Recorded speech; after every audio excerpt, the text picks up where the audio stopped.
अनंत वर्णान दंसन सवावम् भोक्ष्यामि नियमसारम् केवली श्रुत केवली भणितम्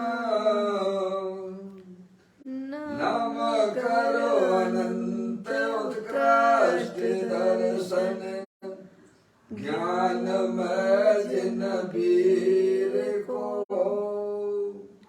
कौन नियम सार सुकेवली श्रुत केवली पर कथित को।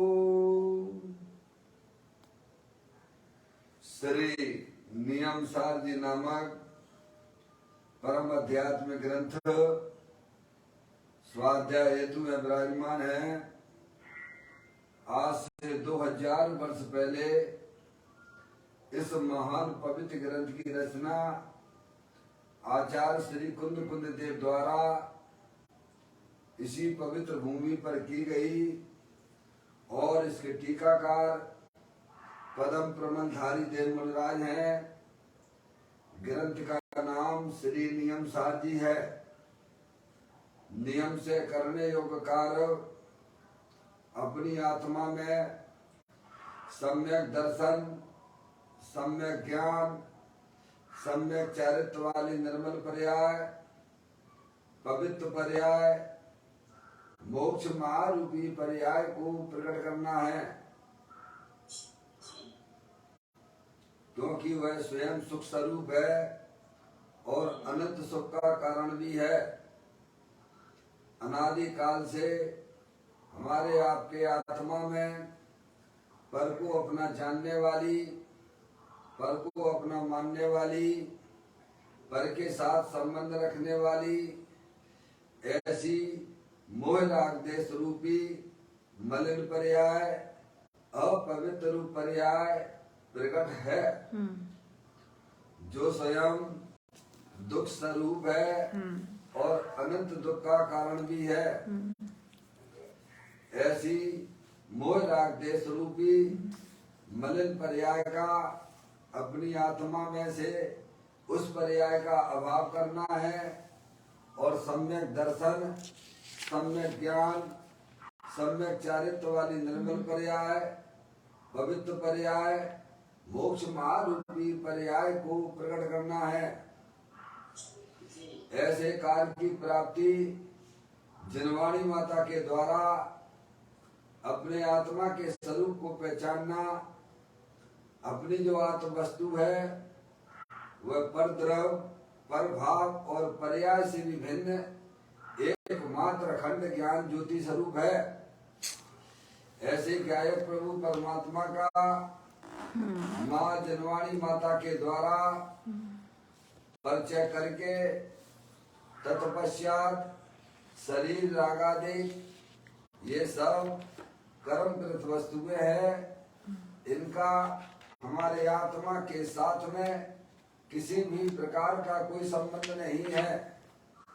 इस प्रकार भेद ज्ञान पूर्वक शरीर रागादि की रुचि छोड़ देना और अंदर में जो अखंड ज्ञान ज्योति स्वरूप भगवान आत्मा है उसमें ही अपनापन स्थापित करना, उसी को ही निज रूप से जानना और उसमें ही अपनी वर्तमान पर्याय को मग्न कराना, उसे ही अरिहंत परमात्मा ने उसे धर्म कहा है।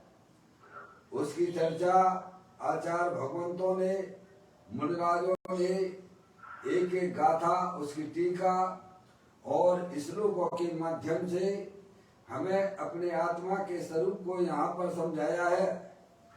देखिएगा, यह परम आध्यात्मिक ग्रंथ है जिसका नाम है श्री नियम सार जी। इसके अंतिम अधिकार की चर्चा हम और आप यह स्वाध्याय हेतु चल रही है। उस अधिकार का नाम है शुद्ध उपयोग अधिकार। इसकी 178वें नंबर की गाथा कल अपन ने प्रारंभ की थी, जिसमें सिद्ध परमात्मा ने जो आत्मा की शक्ति में भरी हुई है, आत्मा की शक्ति में उनको उन्होंने भरपूर रूप से अपनी आत्मा की पर्याय में उन्हें प्रकट कर लिया है, ऐसे सिद्ध भगवान को और आत्मा का जो कारण परमात्मा वस्तु है, यानी उसकी चर्चा इसमें है, कंपेयर किया गया है। जो सिद्ध भगवान के पास में है वही वास्तव में सभी संसारी जीवों के पास में है, घबराने की जरूरत नहीं है। समझ में आया भैया? ऐसी ये गाथा आई है। अपनी तुलना करना है तो सिद्ध परमात्मा से करना, क्योंकि सिद्ध परमात्मा जैसा ही प्रत्येक आत्मा, प्रत्येक संसारी जीव वैसा ही है। समझ में आया भैया? ऐसी ये कंपेयर वाली बात यहाँ आई है इस गाथा को। बहुत सुंदर गाथा है जो हमें समझना चाहिए। गाथा 178 है, पाठ करते हैं। निर्बाध अनुपम अरुअतीन्द्रिय पुण्य पाप विहीन है, निश्चल निरालंबन अमर पुनराग से हीन। क्या कहते हैं? परमात्म तत्व, परमात्म तत्व यानी सिद्ध परमात्मा है नहीं। अव्ययवाद,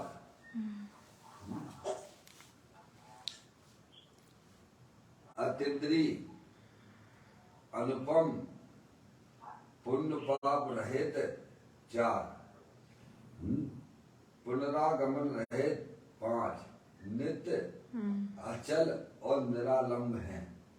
8 प्रकार से यहाँ पर सिद्ध भगवान को यहाँ पर बताया जा रहा है। उन्होंने अपनी पर्याय में इस प्रकार की पर्याय व्यक्त कर ली है, और ऐसा ही का ऐसा प्रत्येक संसारी आत्माएं हैं। क्या भगवान? सिद्ध पर्याय आई कहाँ से? कारण परमात्मा वस्तु है ना, उसमें से आई है। समझ में आया भैया? अरे सिद्ध परमात्मा पर्याय में सिद्ध परमात्मा हुए, तो वे सिद्ध परमात्मा हुए तो कारण रूप से वस्तु ऐसी होना चाहिए तभी हुए वो, है? आपके घर में घी आया तो कारण रूप से कहीं होगा ना, जब ही आया होगा ना पहले। ये प्रकट है, दूध में भी है। दूध में घी ना होता, समझ में आया भैया, तो ये आपके किचन में मार्केट में घी कैसे मिलता? शक्कर है तो शक्कर का जो है पहले उसका अस्तित्व कहीं होगा कि पहले जब ये शक्कर आपको मिली है। समझ में आया भैया? कहाँ है शक्कर? शक्कर का अस्तित्व कहाँ पर है? गन्ने में है ना भगवान। जिस समय गन्ने में शक्कर है, जैसी प्रकट है, जैसी मार्केट में मिल रही है शक्कर, वैसी की वैसी शक्कर उस गन्ने के अंदर विद्यमान है। समझ में आया भैया? अगर गन्ने में वह शक्कर ना होती तो ये शक्कर आपको क्या मार्केट में मिल सकती थी क्या? है? जिस समय शक्कर गन्ने में के अंदर है, तो गन्ने के संयोग में, शक्कर के संयोग में क्या क्या चीज है? छिलका है, उसका गंदगी है, वो सब अलग ही अलग थे ना भगवान। बात समझ में आ रही है? आ रही है। सिद्ध परमात्मा और संसारी जीव की बात चल रही है। दोनों में कंपेयर करके चलना पड़ेगा। जो सिद्ध भगवान के पास में है वही का वही आपके पास में भी है। जो सिद्ध भगवान के पास में नहीं है वो आपके पास में भी नहीं, घबराने की जरूरत नहीं है। समझ में आया भैया? चुल्लक महाराज जी, जो सिद्ध परमात्मा के पास में है वही का वही प्रत्येक संसारी जीवों के पास में है। जो सिद्ध भगवान के पास में नहीं है वह तुम्हारे पास में भी नहीं है। सिद्ध भगवान के पास में शरीर नहीं है तो तुम्हारे पास शरीर है क्या? अरे बोलो भगवान। बोलोगे तो वस्तु स्वरूप समझ में आएगा, और जबरदस्ती से मान के बैठ जाओगे तो उसमें कोई कुछ नहीं कर सकता है।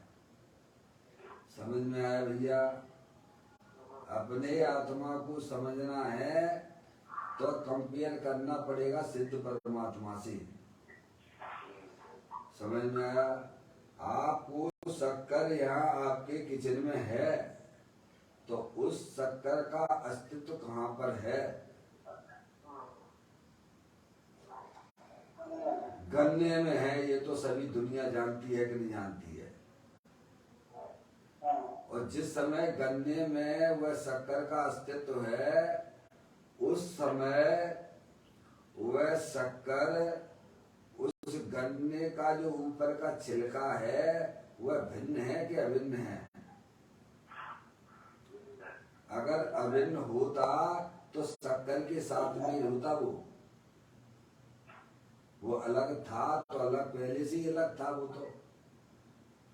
अगर अलग नहीं होता तो उस शक्कर के साथ में दिखता, वो दिखता है तुम्हें क्या है? हमारे साथ चलोगे तो आपको आत्मा दिखेगी। सही बात है।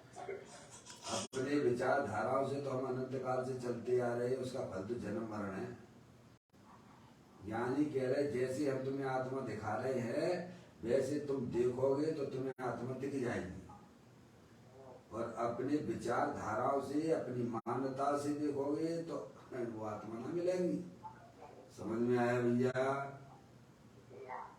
जैसे शक्कर गन्ने में उसका अस्तित्व है, जिस समय शक्कर गन्ने का जो छिलका, गन्ना उसी को कहते हो छिलका, वो भिन्न है उस समय। भिन्न इसीलिए है, अगर भिन्न ना होता तो शक्कर के साथ में होता एक बार, और उसमें गंदगी भी है साथ में, है कि नहीं है? गंदगी बोलो है? तो शक्कर उस गंदगी से और उस छिलके से सदा काल भिन्न है। समझ में आ गई भगवान? अब ये था एक दृष्टांत। इसी प्रकार से सिद्ध परमात्मा में जो अनंत शक्तियां, परिपूर्ण निर्मल अतीन्द्रिय आनंद सुख स्वरूप भगवान आत्मा विराजमान है? पर्याय में उन्होंने ये सारी चीजें प्राप्त कर ली हैं। शक्कर की जगह सिद्ध परमात्मा लगा लीजिए आप। समझ में आया? शक्कर की जगह अपना शक्कर की जगह सिद्ध परमात्मा, ठीक है? और गन्ने की जगह ये शरीर, और अंदर में रागा दे, और अंदर में अखंड ज्ञान ज्योति स्वरूप अतीन्द्रिय आनंद स्वरूप भगवान आत्मा सुख शांति के भंडार स्वरूप वस्तु है। पापा दृष्टांत और सिद्धांत को समझो, फिर अपन एक एक बोल को समझते हैं यहाँ पर, क्योंकि यहाँ पर यह बताने का प्रयत्न किया गया है कि सिद्ध भगवान ने जो अपनी आत्मा की पर्याय में जो अनंत शक्तियां प्राप्त की हैं, वो द्रव्य स्वभाव में थी, वही की वही उन्हें प्राप्त हुई हैं, वे कहीं अलग से नहीं लेके आए हैं। समझ में आया भैया? जैसे शक्कर का अस्तित्व गन्ने के अंदर था तो मार्केट में शक्कर मिली आपको, तो आपने जान लिया कि शक्कर जिस समय गन्ने में थी उस समय वह छिलका और गंदगी उस शक्कर से भिन्न था। भिन्न नहीं था तभी तो ये मिला आपको, और क्या है? अभिन्न होता तो उसके साथ में आता ना छुल्लक महाराज जी, गंदगी भी आ जाती और वो जो है छिलका भी आ जाता, वो अलग पहले से ही था। समझ में आ गई भगवान? जैन दर्शन अत्यंत सरल है। जैन दर्शन अत्यंत सरल है, समझना और जीवन में उतारना। समझ में आया भैया? क्योंकि हम वस्तु स्वरूप को जानते नहीं हैं, बाहरी क्रिया कांड को हम धर्म माने बैठे हुए हैं और वही लोगों को धर्म को बताते रहते हैं। क्या कहा भगवान? धर्म क्या चीज है इसके स्वरूप का हमें ज्ञान ही नहीं है।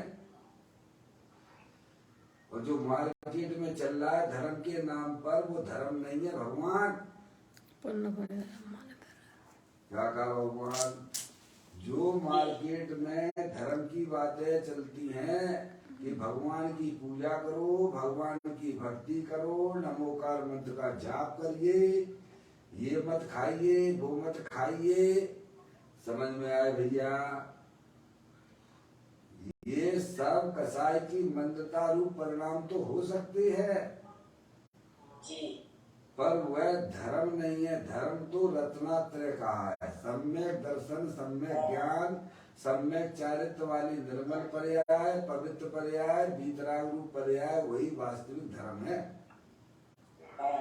समझ में आया? और वह धर्म अपने आत्मा की दृष्टि और आश्रय होने पर ही होता है। समझ में आया? और जब तक आप आत्मा के बारे में यथार्थ नहीं जानोगे, पहचानोगे, तब तक आत्मा की पर्याय में धर्म की उत्पत्ति नहीं होगी। समझ में आया भैया? यहाँ पर अपने आत्मा का और सिद्ध परमात्मा जो सिद्धालय पे अनंत चतुष्टय, अनंत दर्शन, ज्ञान, सुख, वीर आदि अव्ययवाद जैसी सुख प्राप्त उन्होंने पर्याय में किया है। समझ में? उन दोनों को कंपेयर करके बताया जा रहा है कि दोनों में कोई अंतर नहीं है। जैसे कल मैंने एक दृष्टांत दिया था, जैसे आपके पास में घर की रजिस्ट्री है, पापा पापा, मम्मी,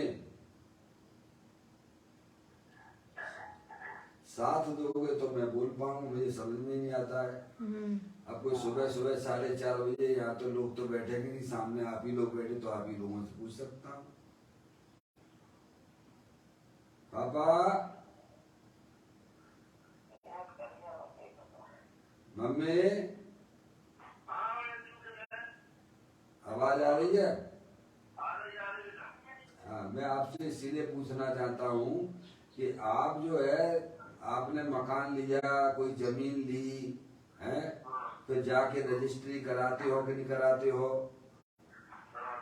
कराते हो आप, ठीक है। वो रजिस्ट्री आपने करवा ली, अब आपने उसकी फोटो कॉपी भी निकलवा ली है। तो जो फोटो कॉपी है और ये रजिस्ट्री है, दोनों में क्या अंतर ये बताओ। जैसा रजिस्ट्री में वैसी की वैसी कॉपी तो फोटो कॉपी में आई है ना, कि उसमें थोड़े बहुत अक्षर बदल गए हैं फोटो कॉपी में, ऐसा है क्या? है? कीमत किसकी है, फोटो कॉपी की कि उसकी? मूल जो रजिस्ट्री है उसकी कीमत है कि इस फोटो कॉपी की कीमत है? क्या? मूल कॉपी की है। समझ में आया भैया? ऐसे ही सिद्ध परमात्मा में जो अनंत शक्तियां उन्होंने अपनी आत्मा की पर्याय में प्रकट की हैं, तो मूल कॉपी तो इधर बैठी हुई है, ये आत्म वस्तु, वो तो उसकी क्या है, कॉपी है। चुल्लक महाराज जी, समझ में आता है भगवान? जैसा यह आत्मा है वैसा ही का वैसा वो शक्तियां पर्याय में उनके व्यक्त है। समझ में आया भैया? और यहाँ अगर ना होता तो वहां कैसे आती? यानी मूल कॉपी में अगर जो है रजिस्ट्री में वो चीज ना होती तो फोटो कॉपी में कहां से आती? तो इसमें और उसमें क्या अंतर है? कोई अंतर नहीं है। जैसा इसमें लिखा पढ़ी दिख रही है वैसी की वैसी लिखा पढ़ी उसमें है। समझ में आया भगवान? सिद्ध परमात्मा को समझना है तो अपने आत्मा को समझना पड़ेगा। समझ में आया भैया? ऐसी कोई ये गाथा आई है जे अपनी जो है अपना जो है सकल देखना हो है भगवान, तो सिद्ध परमात्मा को देख लो, वही तुम हो। क्या सिद्ध परमात्मा के शरीर है क्या? तो तुम्हारे भी नहीं है। सिद्ध परमात्मा की 8 कर्म है क्या? पता नहीं क्या सोचे बैठे हुए, बोलते ही नहीं हो भगवान। है तो फिर अब जवाब पे देना पड़ेगा साहब। सुंदर महाराज जी, आपके शरीर है क्या? आप यानी आत्मा, आप यानी आत्मा, जानने देखने वाली चेतन आत्म वस्तु, कोई भी शरीर वाले नहीं है। 1 इंद्री, 2 इंद्री, 3 इंद्री, 4 इंद्री, संगी असंगी जीव, ये व्यवहार दृष्टि का कथन है, ये संयोग की दृष्टि का कथन है। जीव ना तो 1 इंद्री होता है, ना 2 इंद्री होता है, ना 3 इंद्री होता है, ना 4 इंद्री होता है, ना संगी होता है, ना संगी होता है। ये तो शरीर की अपेक्षा से, इंद्रियों की अपेक्षा से उसको 1 इंद्री, 2 इंद्री, 3 इंद्री, 4 इंद्री, संगी असंगी जीव कहा जाता है। वास्तव में जीव तो जानने देखने वाली चेतन आत्म वस्तु है। बराबर। मौसी, आपको अपनी तुलना सिद्ध परमात्मा से करनी है। जो सिद्ध परमात्मा के पास में है, वही का वही आपके पास में भी है। जो सिद्ध परमात्मा के पास में नहीं है, वह आपके पास में भी नहीं है। सिद्ध परमात्मा के पास में शरीर नहीं है, तो तुम्हारे पास में भी शरीर नहीं है। सिद्ध परमात्मा के पास में 8 कर्म नहीं है, तो आपके पास में भी 8 कर्म नहीं है भगवान। गजब है। सिद्ध भगवान के पास में मूल आदेश नहीं है, तो तुम्हारे पास में भी मूल आदेश नहीं है। तो कहा तो जाता है वो सब व्यवहार का कथन है। तुमने व्यवहार के कथन को मान लिया, परमार्थ तो यही होगी हमारी अज्ञान दशा है भगवान। क्या जीव 1 इंद्री, 2 इंद्री, 3 इंद्री, 4 इंद्री, संगी असंगी जीव होता है क्या? जीव तो ज्ञानानंद स्वरूपी है। जीव तो सदा ज्ञानानंद स्वरूपी है, अनंत शक्तियों के भंडार स्वरूप है। अमूर्तिक प्रदेशों का पुंज, प्रसिद्ध ज्ञानादि गुणों का धारी, अनादि निधन वस्तु वह जीव है। समझ में आया भैया? तो 1 इंद्री, 2 इंद्री, 3 इंद्री, 4 इंद्री, संगी असंगी जीव जो कहा जाता है, ग्रंथों में ही कहा है, उसका मतलब वो व्यवहार का कथन है। और निश्चय का कथन क्या है कि आत्म वस्तु जो है अमूर्तिक प्रदेशों का पुंज, प्रसिद्ध ज्ञानादि गुणों का धारी, अनादि निधन वस्तु वह जीव द्रव है। बराबर। इसमें किसी को कोई दिक्कत हो तो बताइए। सिद्ध भगवान के स्वरूप को समझना है तो इस प्रकार से समझा जा सकता है। सिद्ध भगवान ने जो अपनी पर्याय में प्रकट किया है, चिंता मत करना, ऐसा ही का ऐसा तुम्हारे पास में भी है। प्राप्त की प्राप्ति है।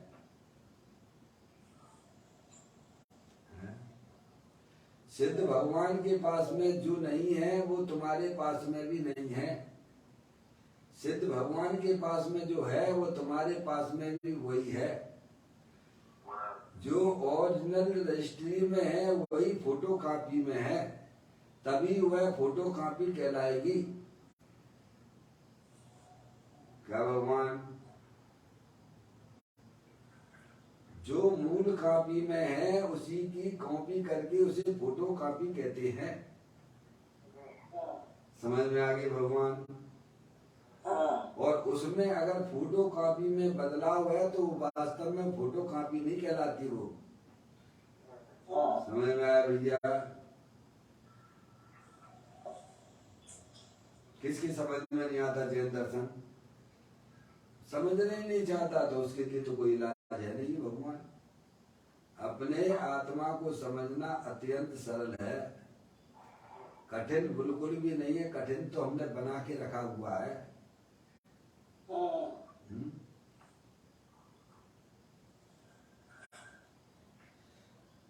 समझ में आया?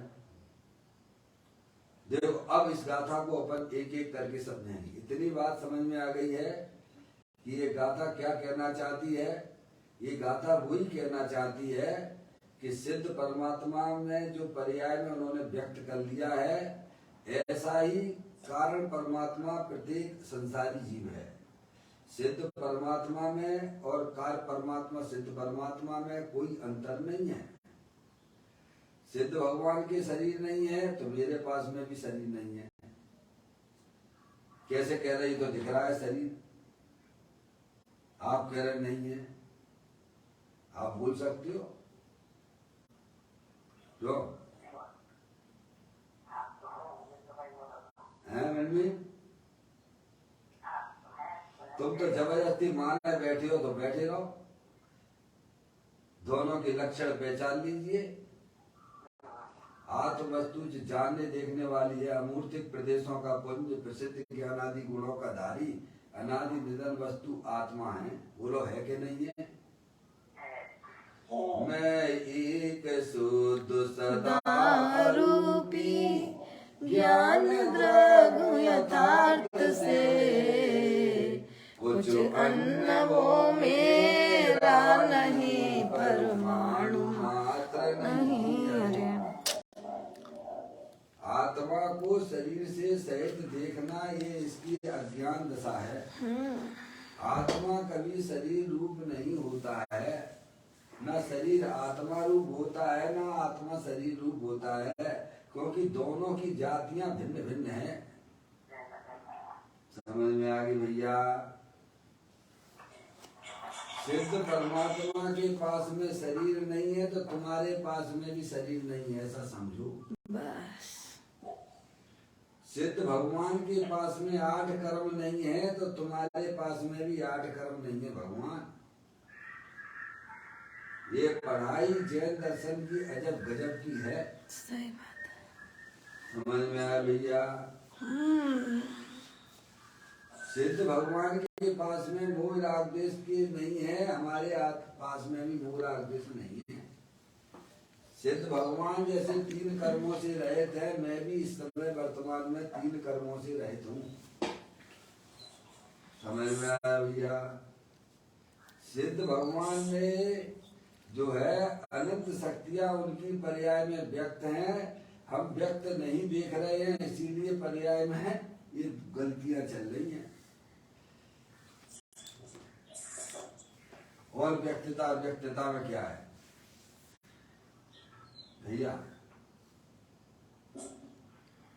देखो अभी अब गाथा अपन प्रारंभ करते हैं। ये बात आपको समझ में आ जाना चाहिए कि यह सिद्ध परमात्मा को बताने का मतलब किया कि ऐसा ही तेरा वास्तव में स्वभाव है।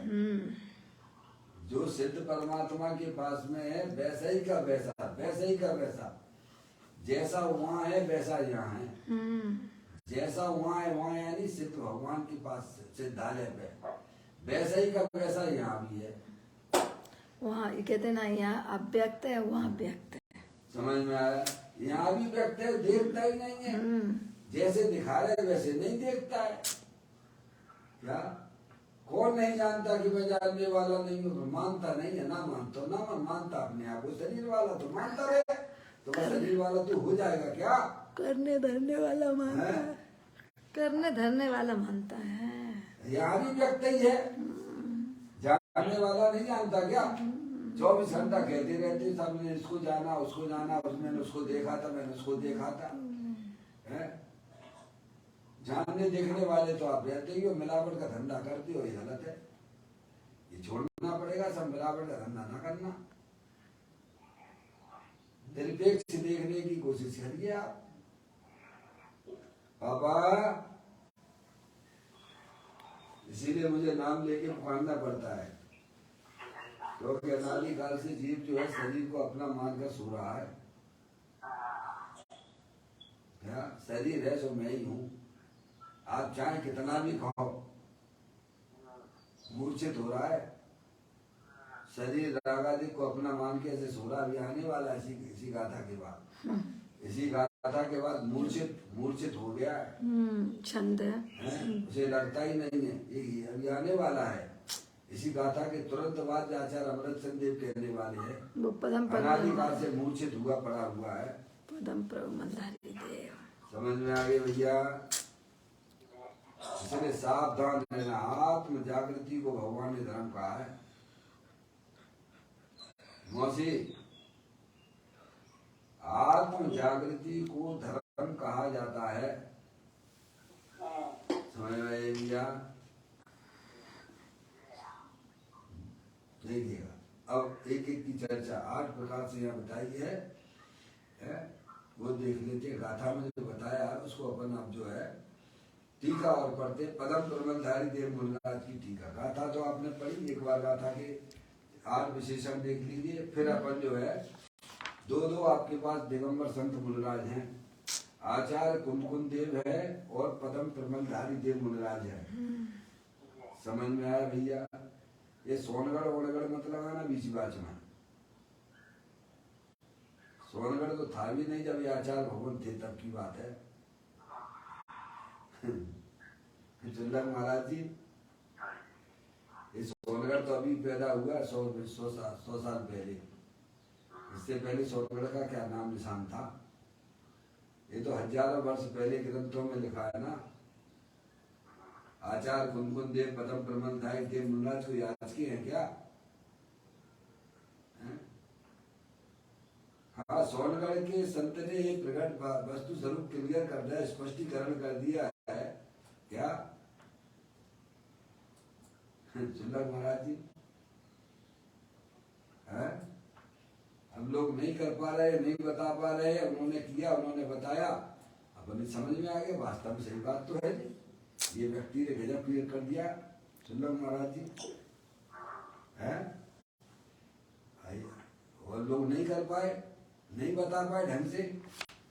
तो पर अभी भी कैसे लगे भैया भगवान की पूजा करो, भक्ति करो, तेरा कल्याण हो जाएगा। अभी भी लगे हुए उसी लाइन पे चल रहे हैं, भेड़ चाल में।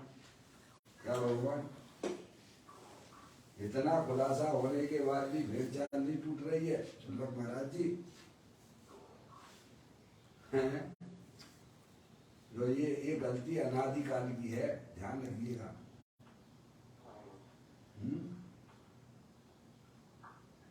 दो ग्रह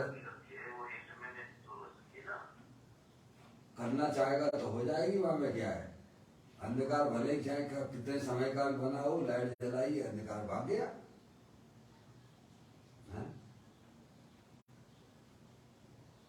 क्यों नहीं हो सकती है? करना चाहेगा तो हो सकती है, नहीं करना चाहेगा तो क्या है? यही पुरुषार्थ है। पुरुषार्थ क्या है? वस्तु स्वरूप का सच्चा ज्ञान करे, इसी का नाम पुरुषार्थ है।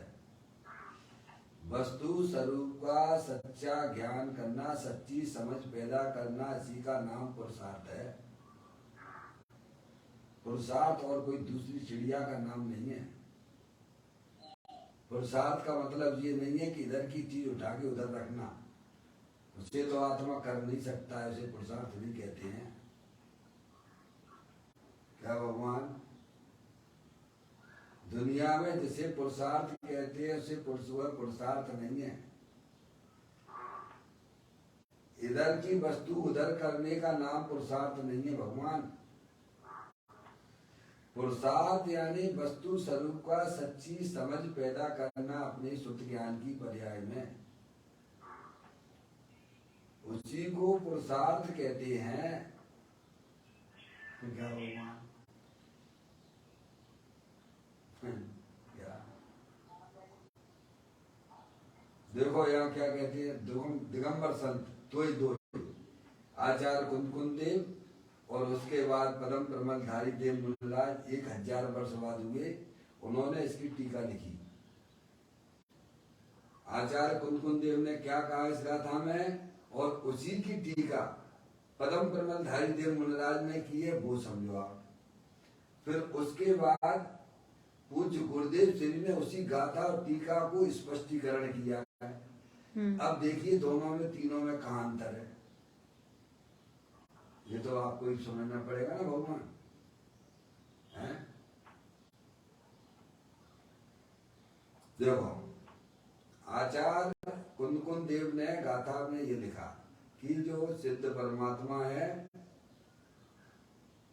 निर्वाद अनुपम और अत्यंद्रीय पुण्य पाप भीन है। सबका खुलासा भी टीका में हो जाएगा, अभी आप थोड़ा विशेषणों को समझ लीजिए आप। निर्वाद अनुपम अतीन्द्रिय पुण्य पाप विहीन, चार तो ये हो गए, चार हुए। निर्वाद अनुपम अतीन्द्रिय पुण्य पाप विहीन, चार ये हुए।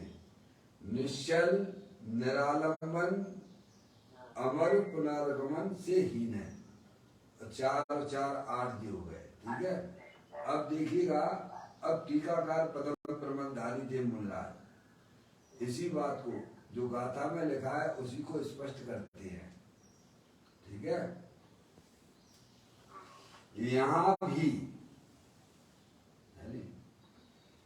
निरुपाधि स्वरूप जिसका लक्षण है ऐसा परम तत्व कहा है नहीं? पहले अपन पढ़ के आए थे कारण परमात्मा की 177वें नंबर की गाथा पढ़ के आई थे इससे पहले। ठीक है, और यहाँ भी यानी 178वें नंबर की गाथा में निरुपाधि स्वरूप जिसका लक्षण है, यानी जिसको किसी प्रकार की उपाधि नहीं है। क्या न कर्म की उपाधि है, न शरीर की उपाधि है, न मोह कर्म की उपाधि है। क्या भगवान,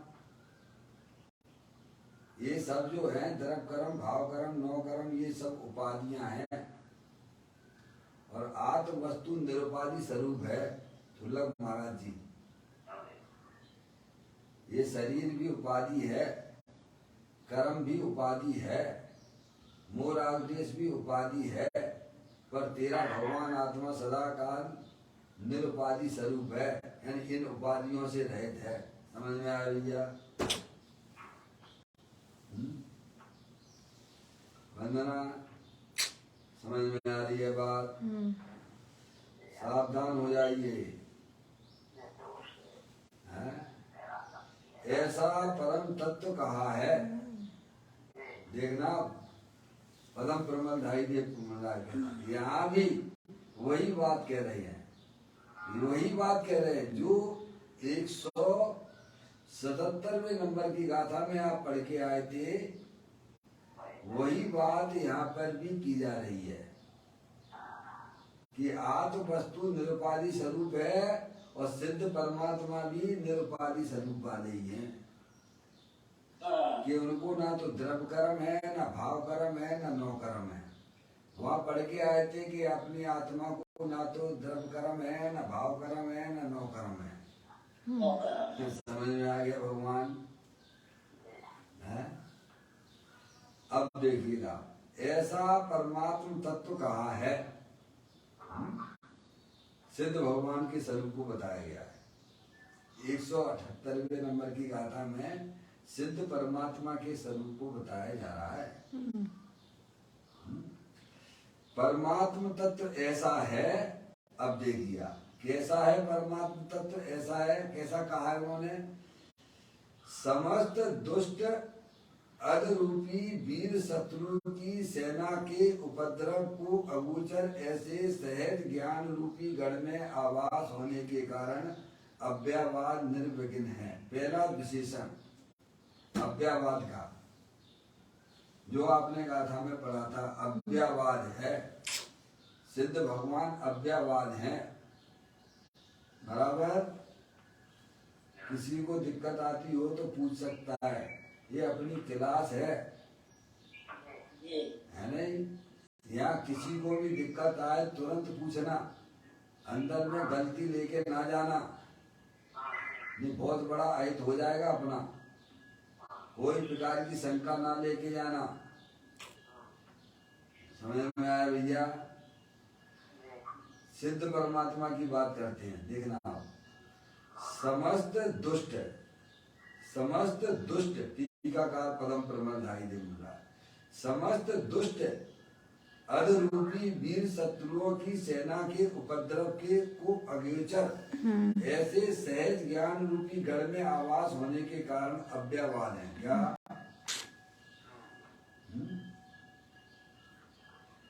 तो यहाँ लिखा उन्होंने समस्त दुष्ट, क्या? अधरूपी वीर शत्रु। अधरूपी का मतलब नीचे टिप्पणी में किया है, टीका जो टिप्पणी की है वो भी देख लीजिए आप। उन्होंने अग शब्द का किया है। आपके पास में मूल ग्रंथ भी खोल के रखें। अभी यहाँ पे कारण कारण नियमसार गुरुदेव श्री का स्पष्टीकरण की चर्चा नहीं चल रही है, वो बाद में करेंगे अपन। पर मूल ग्रंथ आपके पास में भी है। स्वाध्याय के समय वह मूल ग्रंथ सामने रखना चाहिए। उससे विशेष जागृत समझ में आया भैया? नहीं किसी को ऐसा लगे पता नहीं क्या बोल रहे हैं मम्मी। ये स्वाध्याय की परंपरा है। अपन क्लास में भी बैठते हैं, इसलिए अपन ने पढ़ाई की है। समझ में आया?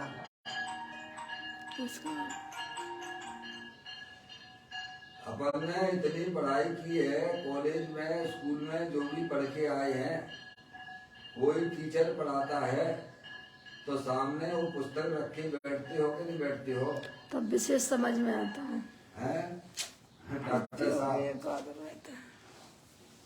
कॉलेज की पढ़ाई पढ़ के आए ना, अपन सब पढ़ के आए ना भगवान। मौसी है, सब पढ़ के आए ना। कैसे आए? किताब बंद करके रखो और जो कह रहा वो सुनते रहो, बस वही पढ़ाई है। सामने रखिए और देखिए कहीं ये हमको गलत तो नहीं पढ़ा रहा है। वही पढ़ा रहा तो ध्यान आपका हो ही जाएगा। कहाँ जाएगा? फिर आपको कहने की शिकायत ही नहीं पड़ेगी कि ये पंडित जी साहब ऐसे ऐसे बोल रहे थे, या फिर आपको बोलने का मौका ही नहीं मिलेगा, क्योंकि आपने तो स्वयं पढ़ा। वास्तव में ये तो ऐसा लिखा हुआ, गलत कहाँ है बताइए आप। और आपकी पुष्टि हो जाती है, मजबूती आती है आपके ज्ञान में और श्रद्धान में। मम्मी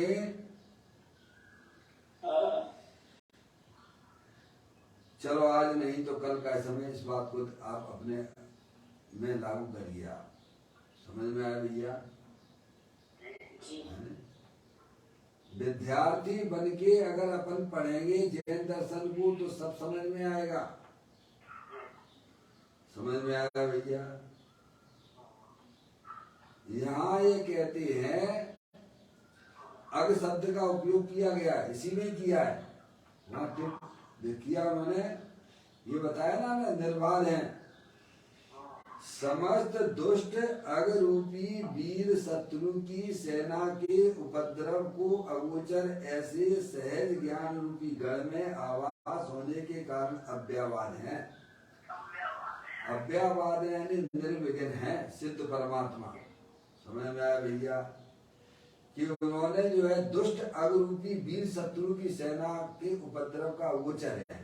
देखिए आप तो अग शब्द का या उन्होंने बताया है टिप्पणी में, अग का मतलब होता है अध्यात्म शास्त्रों में अनेक स्थानों पर पाप तथा पुण्य दोनों को अग तथा पाप कहा जाता है। क्या कहा उन्होंने? अग को पाप कहा है। अग शब्द का मतलब पाप होता है। डॉक्टर साहब आप हैं जूम पर, आपको दिखेगा बराबर। जो जूम पे रहते हैं उन्हें पुस्तक की जरूरत नहीं है, क्योंकि उनके सामने तो हम जूम खोले ही बैठे हुए हैं। और जो मोबाइल पर है उन्हें उनके लिए पुस्तक होना जरूरी है। डॉक्टर साहब ये लिखा ना, अग शब्द का अर्थ किया, अग शब्द का अर्थ किया अध्यात्म शास्त्रों में अनेक स्थानों पर अनेक स्थानों पर पाप तथा पुण्य दोनों को अग अथवा पाप कहा जाता है। क्या? शुभ भाव को, कसाई की मंदता को पुण्य कहते हैं और कसाई की तीव्रता को पाप भाव कहते हैं। बराबर। अपनी आत्मा की पर्याय में हिंसा के, झूठ के, चोरी के, कुशील के, परिग्रह आदि के परिणाम वे सब पाप भाव हैं। भगवान की पूजा के, भक्ति के, दया के, दान के जो परिणाम हमारी आत्मा की पर्याय में होते हैं वे सब शुभ भाव हैं और वे दोनों ही परिणाम पर के लक्ष्य से होने वाले भाव हैं।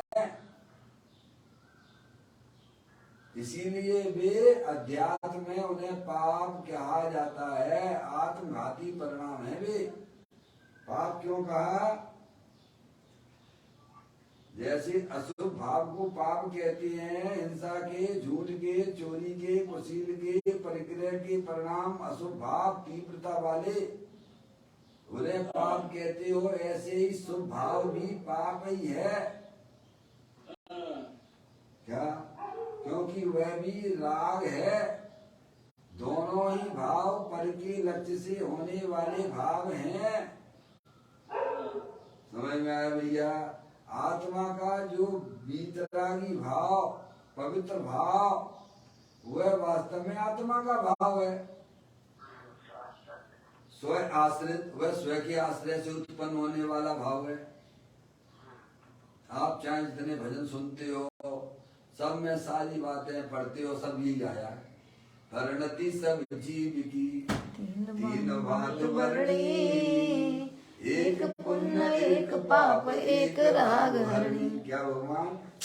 तीन प्रकार के परिणाम होते हैं। एक पाप रूप परिणाम होते हैं, एक पुण्य भाव रूप परिणाम होते हैं, एक वितराग भाव रूप परिणाम होते हैं। ये तो पुण्य पाप के परिणाम परलक्षी भाव हैं, वे आत्मघाती भाव हैं, पर के आश्रय से उत्पन्न होने भाव वाले भाव है। इसलिए अध्यात्म में उन शुभ भावों को भी पाप संज्ञा दी जाती है। ये बात यहाँ लिखी। अध्यात्म शास्त्रों में अनेक स्थानों पर चुल्लक महाराज जी पाप तथा पुण्य दोनों को अग अथवा पाप कहा जाता है। समय आत्मवादी परिणाम है ना, पर के लक्ष्य से होने वाले भाव हैं।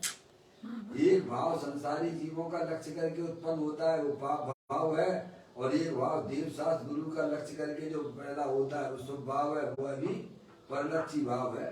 ना इसमें शांति है ना उसमें शांति है। समझ में आए भगवान? न अशुभ भाव में शांति आत्मा को, न शुभ भाव में शांति है, क्योंकि दोनों का लक्ष्य भी बहिर्मुखी है। और अपना उपयोग अंदर में ले जाओ तो शांति शांति हो, भीतरा भाव की प्राप्ति होगी। समझ में आया भैया? क्या है पुण्य, क्या है पाप, क्या है धर्म? समझ में आया भैया? अभी तो यही समझ में नहीं आती। चुल्लक महाराज जी वह उठे, सवेरे उठे, भगवान के दर्शन कर लिए, घूमे फिरे कायसा में मुर्दा को लेके। क्या भगवान? समझ में आ भैया? बहुत सुंदर बात आने वाली है इस कथा की बाद ही तुरंत। समझ में आया भैया? शांति से समझने का नाम धर्म है। कहते हैं अध्यात्म शास्त्रों में अनेक स्थानों पर पाप यानी हिंसा के, झूठ के, चोरी के, कुशील के, परिक्रिया के परिणाम अशुभ भाव वे पाप हैं। पुण्य यानी दया के, दान के, पूजा के, भक्ति के वे परिणाम सब पुण्य भाव हैं। दोनों को अग अथवा पाप कहा जाता है। और दोनों ही प्रकार के भाव सिद्ध परमात्मा की हैं। क्या? पुण्य पाप के परिणाम सिद्ध भगवान के पास में है क्या? है? अरे बोलो भैया, अच्छी तरह तो बोलो भगवान। अभी तो सिद्ध परमात्मा के पास में पूछ रहे हैं, फिर तो तुम्हारे पास में भी पूछेंगे। नहीं आए समय, अभी तो सिद्ध भगवान के पास में बोलने में दिक्कत आ रही है, तो अभी यहाँ पूछेंगे तो तुम्हारे पास है क्या? तब तो चलो चुपचाप बैठ जाओ, शांति तो समझ में आए। चुल्लक महाराज जी अभी सिद्ध परमात्मा का पूछ रहे, सिद्ध भगवान के पास में क्या पुण्य पाप के परिणाम है क्या? नहीं। अरे अरिहंत परमात्मा के पास में ही नहीं है। सिद्ध भगवान तो और ऊंची चीज है। भगवान सिद्ध भगवान ही, अरिहंत परमात्मा ही पूर्ण वितराग रूप दिशा में परिवर्तन कर रहे हैं।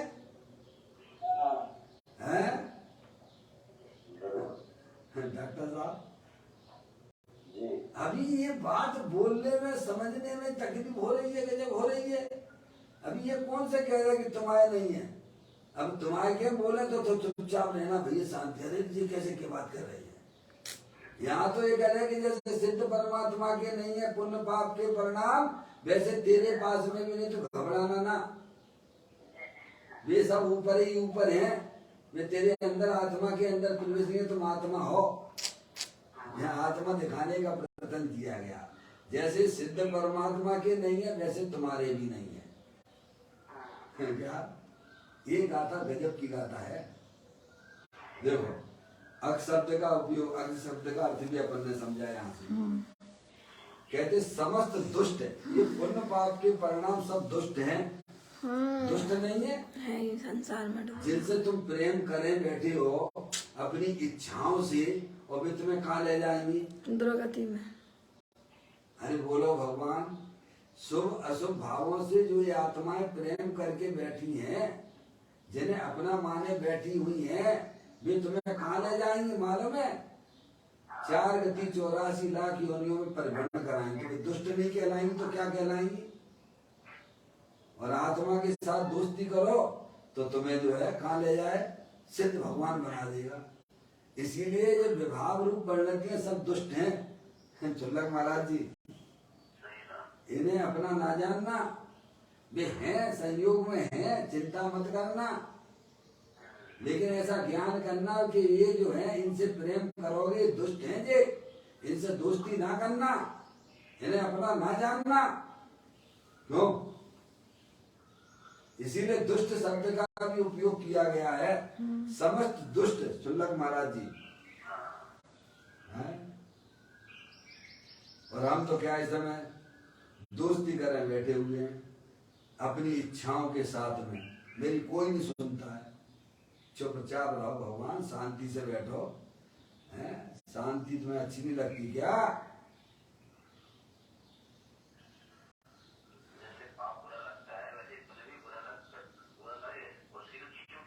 दुष्ट लिखा हुआ देख लीजिए आप, यहाँ तो दुष्ट शब्द का उपयोग किया गया। समस्त लिखा ना, इसमें तुमने छानबीन लिया नहीं। सब पाप भाव तो बुरा है और पुण्य भाव अच्छा है, ये तुमने भेद कर लिए। या ज्ञानियों ने तो उनको दोनों समस्त दुष्ट लिखे ना। डॉक्टर साहब ऐसा तो ना कहा कि पाप भाव दुष्ट है, पुण्य भाव अच्छा है। जो पुण्य पाप में अंतर जानता है, अंतर करता है, वह ज्ञानी है। क्योंकि दोनों ही परलक्षी भाव हैं। वे हमारी आत्मा में, आत्मा की उससे हिंसा होती है, पहले जानो तो। क्या जानोगे ही नहीं तो कैसे कैसे उनसे दूर हटोगे भगवान? उसी में अच्छा करके बैठ गए साहब, ये चीज अच्छी है, ये चीज बुरी है। अरे दोनों ही प्रेम करने लायक नहीं है। दोनों ही आत्मघाती परिणाम है। दोनों से हटने की बात है। सुंदर महाराज जी ऐसी बात है भैया, धर्म की कुछ अजब गजब की बातें हैं। समस्त दुष्ट अगरूपी वीर शत्रुओं की सेना के उपद्रव को अगोचर ऐसे सहज ज्ञान रूपी गढ़, ये गढ़ यानी किला, अपना चेतन भगवान आत्मा कहाँ रहता है? सहज ज्ञान रूपी गढ़ में आवास होने के कारण से राजा उसमें रहता है ना। राजा कहाँ रहता है? देखिए राजा किले देखिए कैसे और कैसे हैं। उसको सेना क्या कर सकती है? उनके शत्रु क्या कर सकते हैं? सुरक्षित बैठा हुआ है। छुल्लक महाराज जी नहीं बैठा रहता राजा, अपने राजमहल में बढ़िया शांति से रहता, उसे मालूम है कोई शत्रु हमें कोई छेद नहीं सकता है, भेद नहीं सकता है, कोई हमें तकलीफ नहीं दे सकता है। क्या छुल्लक महाराज जी हैं? ऐसे ही अपना भगवान आत्मा चैतन्य राजा है, ज्ञानी ऐसा अनुभव करता है क्या वे कार्य परमात्मा रूप से हुए तो उन्होंने कारण परमात्मा का सेवन किया तो वे कार्य परमात्मा हुए, ध्यान रखिएगा। तो यहीं पे सुधार करना पड़ता, पहले यहाँ सुधार करोगे तो पर्याय में कार्य परमात्मा भी हो जाओगे। गलती शुरू से ही करके बैठे हो तो पर्याय में सम्यक दर्शन भी नहीं होगा, कार्य परमात्मा तो बाद में होगे। छुल्लक महाराज जी पहली सीढ़ी गड़बड़ कर दी तुमने तो आगे की सीढ़ी क्या चढ़ोगे?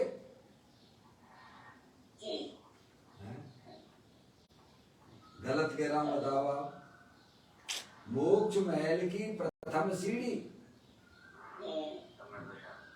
सम्यक दर्शन सम्यक ज्ञान को कहा गया है। मोक्ष महल की प्रथम सीढ़ी है। अगर पर्याय में परमात्मा होना है, मोक्ष दशा जैसी पर्याय प्रकट करनी है तो यहाँ पे सुधार कर लीजिए। जैसे सिद्ध परमात्मा पर्याय में निर्विघ्न रूप से हैं, अव्ययवाद रूप से हैं, आनंद में रह रहे हैं, समझ गए आप? तो उन्होंने यहीं पे सुधार कर लिया था कि ऐसे मेरे आत्मा में बाहरी पर पदार्थ कोई भी कायसम से न भेद सकता है। छुल्लक महाराज जी यहाँ उन्होंने मानता और जानना अपना सुधार कर लिया उन्होंने। क्या बस इतनी सी बात है। निर्यानी अपन कारण परमात्म तत्व, बाकी का शरीर रागादेश ये सब पर है। समझ में आया भैया? अपना अंश पर में न मिलाना, पर का अंश अपने में न मिलाना। ईमानदारी से काम करिए, आप देखिए आपकी बरकत होगी पर्याय में। जिसकी नियत सही होती है उसकी पर्याय में नियम से बरकत होती है। तो सुधार यहाँ किया था उन्होंने, तब भी पर्याय में परमात्मा हुए। हम भी यहाँ सुधार करेंगे तो हम भी पर्याय में परमात्मा हो जाएंगे। अब यही मिस्टेक करे बैठे हुए हो, शरीर है सो मैं हूँ, शरीर है सो मैं हूँ, शरीर है सो मैं हूँ, तो ये तो तुम मिस्टेक गलती कर रहे हैं। क्योंकि आत्मा कभी शरीर होता ही नहीं, होता हो तो बता दीजिए आप। आत्मा रागी ही नहीं होता है, मैं रागी हूँ, तो राग करने वाला कौन है? कौन करता है राग? तुम ही बता दो कौन करता है राग? आत्मा राग करता है क्या? शरीर राग करता है तो कौन करता है राग?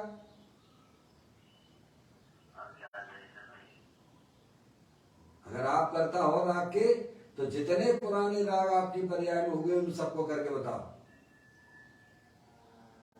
निर्णय तो करो भाई साहब, ये राग कौन करता है? राग का कर्ता राग है। राग हर समय नया नया उत्पन्न होता है और आके चला जाता है, बारी बार है। वो तुम्हारी आत्मा के अंदर नहीं घुस रहा, चिंता मत करना। छुल्लक महाराज जी शरीर की क्रिया शरीर में होती है, राग की क्रिया राग में हो रही है। तुम तो जानने देखने वाली चेतन आत्म वस्तु हो। आत्मा ज्ञानम स्वयं ज्ञानम ज्ञान दंत करोति किम पर भावस्य कर्तात्मा मोयम व्यवहारणम। ये तेरा मोह बोलता है कि मैं शरीर की क्रिया का करने वाला हूँ, मैं राग का करने वाला हूँ, तेरा मोह बोलता है। छुल्लक महाराज जी अपन को हो गए ना 40 साल हो गए ना स्वाध्याय करते करते हैं?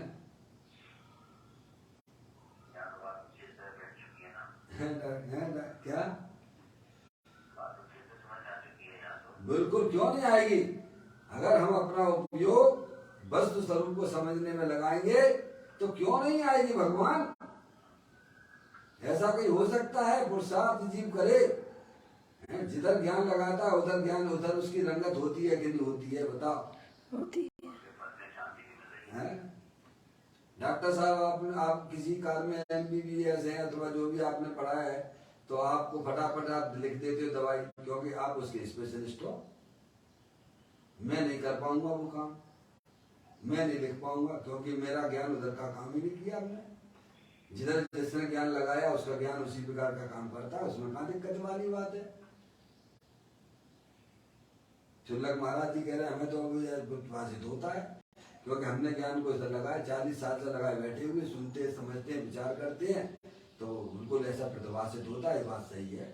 और अपन भी तर्क से युक्ति से न्याय से विचार करते हैं, तो बात तो ऐसी ही है कि आत्मा ना तो शरीर का करने वाला है, आत्मा ना कर्म का करने वाला है, आत्मा ना राग का करने वाला है।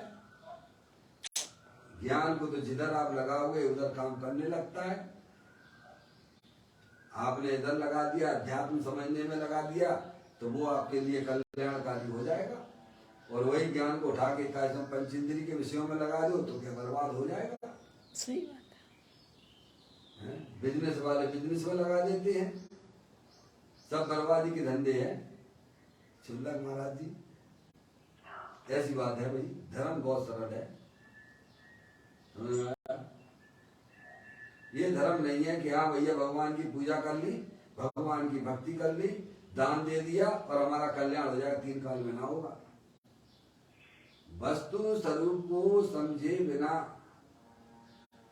वस्तु स्वरूप को समझे बिना कोई भी जीव मोक्ष मार्ग में गमन नहीं कर सकता है। ये बात बिल्कुल आप अपने हृदय में ज्ञान में लिख लीजिए। मात्र भारी क्रिया कांड को ही अगर अपन धर्म समझे बैठे हैं तो ये हमारे अंदर बहुत बड़ी भूल है। सही बात है। समझ में आया भैया? ये है धर्म की पूरी बातें यहाँ चल रही हैं। आपके सामने 2 दिगंबर संत मुनिराज हैं, एक आचार्य कुनकुन देव हैं, एक पदम प्रमदधारी देव मुनिराज हैं। समझ में आया भैया?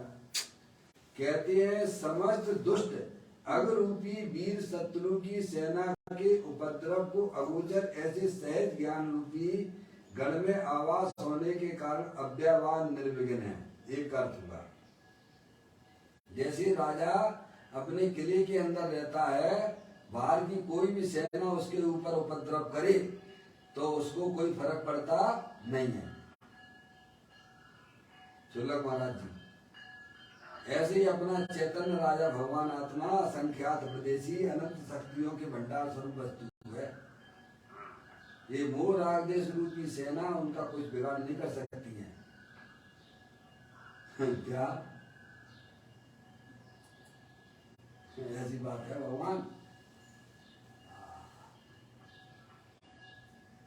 दूसरे नंबर की बात, सर्व आत्म प्रदेश में भरे हुए चिदानंदमय पने के कारण अतीन्द्रिय है। कौन? सिद्ध परमात्मा। सिद्ध परमात्मा के मोह राग देश के परिणाम नहीं है, समझ गए आप? पर्याय में। और हमारे पास में भी स्वभाव की अपेक्षा से हमारे पास में भी नहीं है। पर्याय अपेक्षा। समझ में आया भैया? दूसरा विशेषण ये कहा अतीन्द्रिय है, अतीन्द्रिय है, गाथा में दिया अतीन्द्रिय है। टीकाकार पदम प्रमदधारी देव मुनिराज ने क्या कहा? सर्व आत्म प्रदेश में भरे हुए चिदानंदमय के कारण अतीन्द्रिय है। क्या है?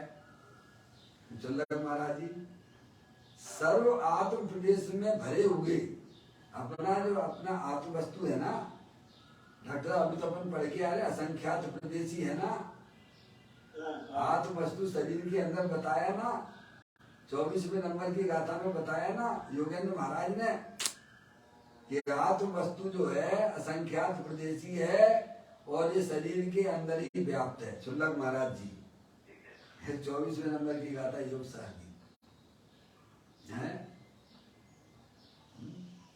तो कैसी है वो आत्म वस्तु के? सर्व आत्म प्रदेशों से भरे हुए चिदानंदमय पने के कारण अतीन्द्रिय है। क्या? सिद्ध भगवान देखो अतीन्द्रिय आनंद में मस्त है। क्या? क्योंकि वे अपनी आत्म वस्तु को अपना जानते हैं, मानते हैं और उसी में रमण कर रहे हैं।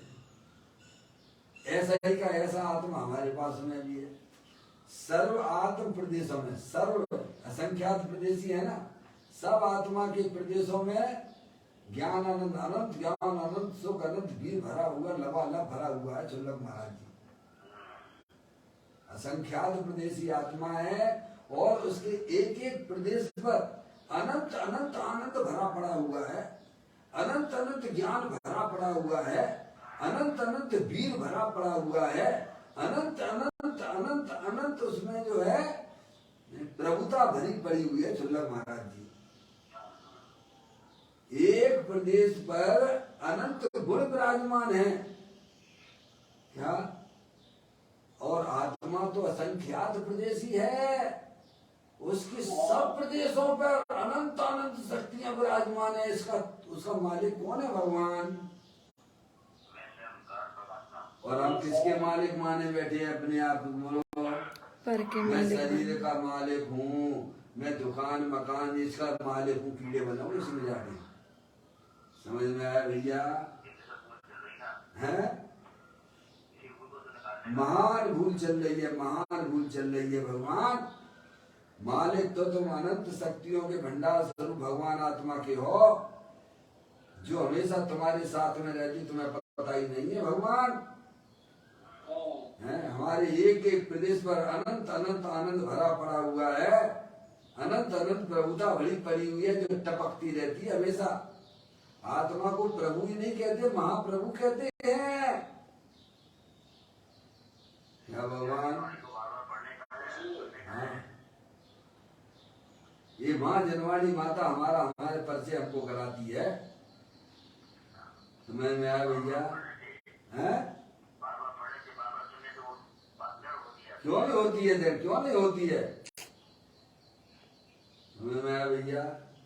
ये आपके जो संस्कार ये पढ़ेंगे, ये संस्कार हमारे आने वाले समय में इतना कमाल कर जाएंगे। पूर्व में भी हमने आपने चुल्लक महाराज जी, हम आप यहाँ पर आए, मनुष्य पर्याय में आए, जिनेन कुल में आए हैं, इतना बड़ा काम तो आपने किया ही किया है। पूर्व में कुछ किए होंगे, अच्छे काम किए होंगे, तभी तो आए होंगे यहाँ तक, नहीं तो वहाँ भिखारी के यहाँ पैदा हो जाते।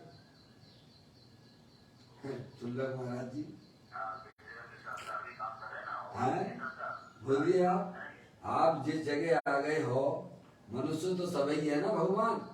त्रियज गति की बातें छोड़ दीजिए, अभी मनुष्य की बात ले लीजिए। आप इतनी बढ़िया जगह आ गए हो, आप बताइए, आप छने हुए पानी में पैदा हुए हो, आप जैन कुल में पैदा हुए हो, हैं, कितने पापों से बच गए हो प्रभु आप।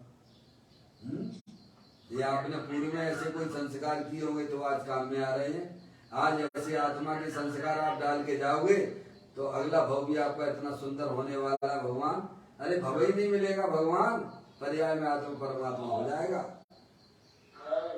यहाँ तो ऐसा कहते हैं भगवान, और ये बात 100% सत्य है। दुनिया की कोई ताकत इसे गलत नहीं बता सकती है। समझ में आया भैया? क्योंकि ये वस्तु स्वरूप की बातें हैं। ये कहते हैं सर्व आत्म प्रदेश में भरे हुए चिदानंदमय के कारण आत्मा कारण अतीन्द्रिय है सिद्ध परमात्मा। समझ गए आप?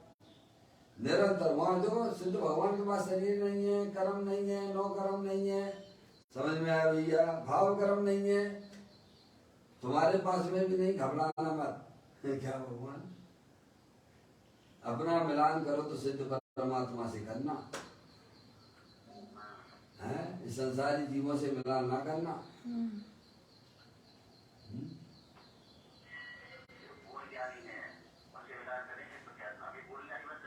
क्यों नहीं बन सकते हैं? भगवान के बताए हुए मार्ग पे जो चलते हैं, जो अपने जीवन में उतारते हैं, वे भी पर्याय में भगवान हो जाते हैं। भगवान कोई जन्मते नहीं है। जो जी पुरुषार्थ करता हो, जो जीव भगवान के बताए हुए मार्ग का अनुकरण करते हैं, वे जीव पर्याय में भगवान हो जाते हैं। कोई इंजीनियर डॉक्टर पैदा होता है क्या? नहीं, पुरुषार्थ करता है। अरे कोई इंजीनियर डॉक्टर कोई पैदा होती है क्या?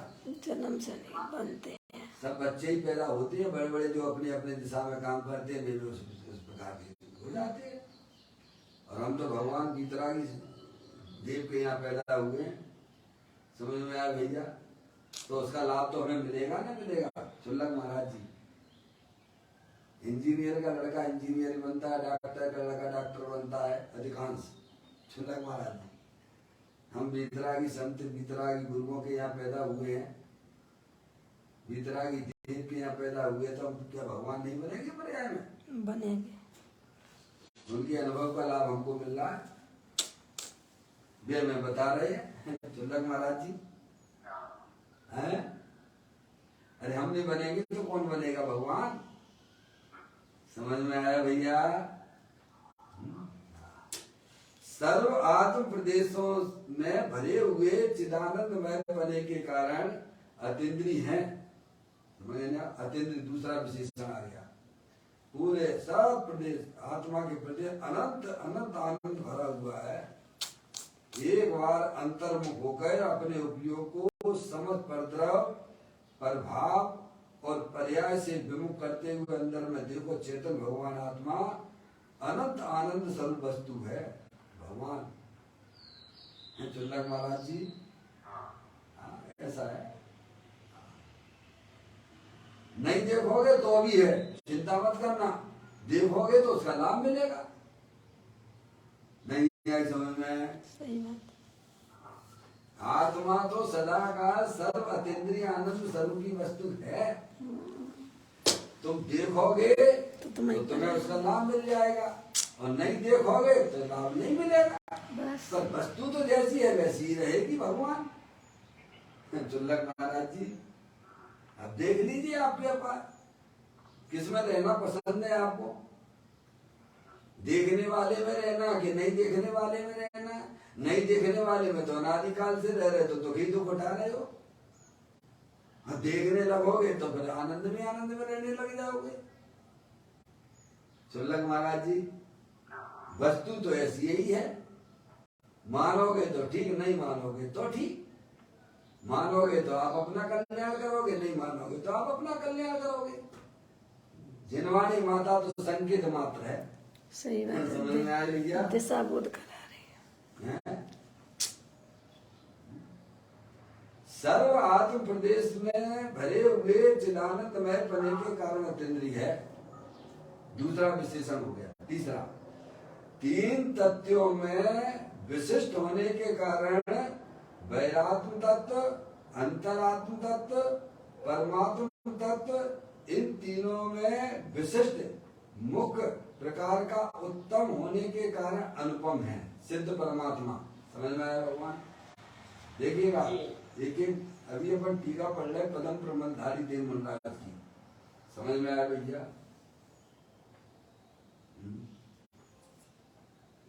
देखिए,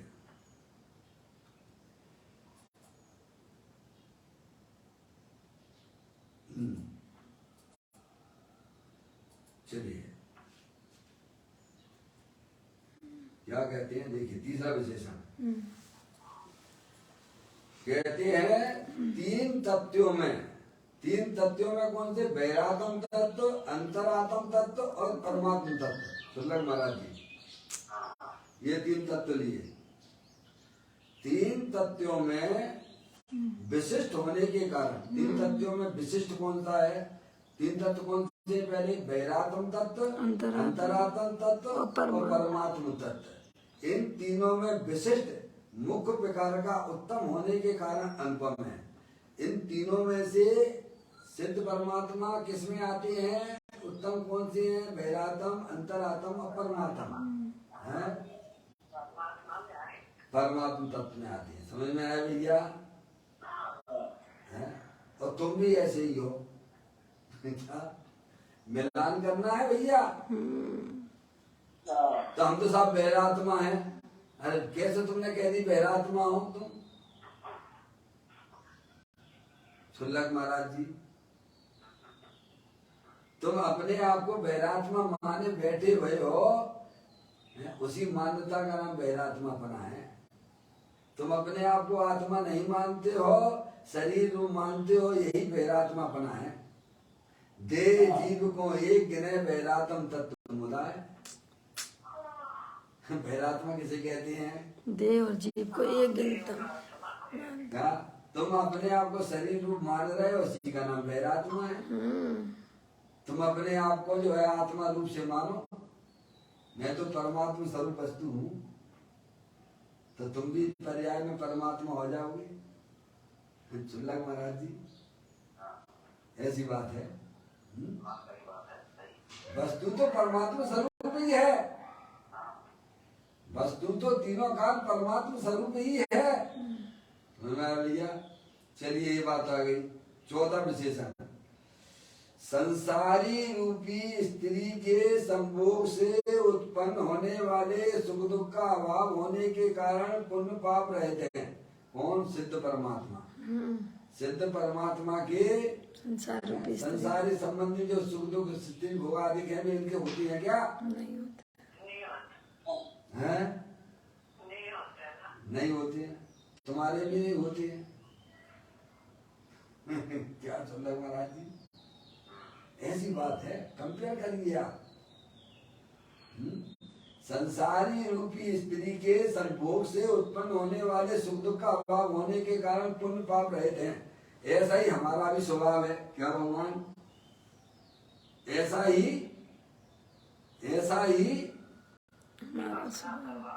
ही अपना स्वभाव भी है। राग रहित भगवान आत्मा है, सदाकाल विद्वान वस्तु है। बेकार परमात्मा तो कारण परमात्मा यहाँ है। यहाँ कारण परमात्मा नहीं होता तो वहाँ कारण परमात्मा होते क्या वो? तो महत्व किसका है? मूल रजिस्ट्री का है कि फोटो कॉपी का है? मूल का है भगवान। ये 4 विशेषणों पर अपने चर्चा की है। बाकी के 4 विशेषण कल अपन पदम प्रबंधाई देव मनराज के द्वारा उन 4 विशेषणों पर भी विचार करेंगे। फिर उसके बाद पूज्य गुरुदेव श्री ने जो गाथा और टीका के ऊपर स्पष्टीकरण किया है, उसको भी अपन शांति से समझेंगे। निज में बताई ये अनंत अनंत उपकार है, उसके लिए जिन वाणी माँ को वंदना सतबार है, वंदना सतबार है। 9 बार नमोकार मंत्र का स्मरण।